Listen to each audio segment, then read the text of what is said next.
be content with enough. I'm reminding you that if you take something, that's better than a loss. And you engaged, you have experience now. And that impulsiveness that caused you to get out of the trade early because of either fear or anxiety or just you just can't handle it. Or you've had recently a string of bad trade ideas that didn't pan out. Your demo account just in drawdown, you want to build it back up a little bit, you want to just have a win. There's nothing wrong with that.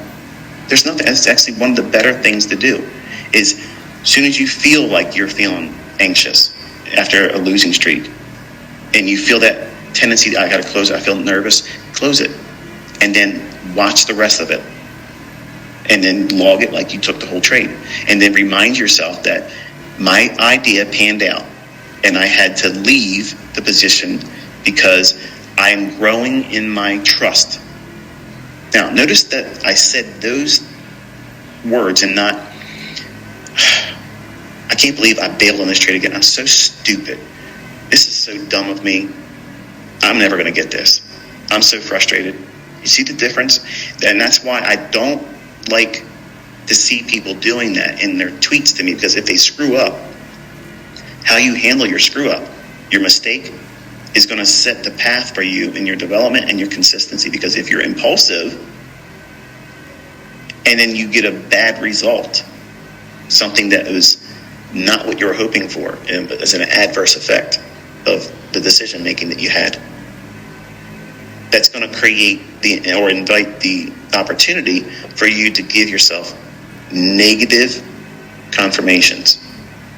You're going to give yourself reasons to solidify and immortalize that as a terrible experience.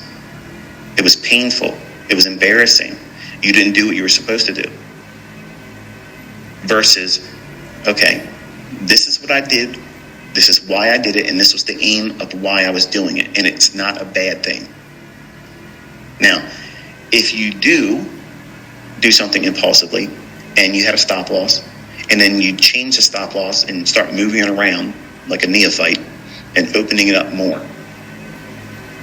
You ever see me do that in my trade examples? No. I'm only taking the trade stop loss and narrowing the risk as the trade moves in my favor. My position is reducing the risk. I'm not opening myself up to more risk unless I'm pyramiding, and then I'm adjusting the stop relative to that new pyramid entry because of the new equity increase, or not equity increase, but the amount of leverage being used.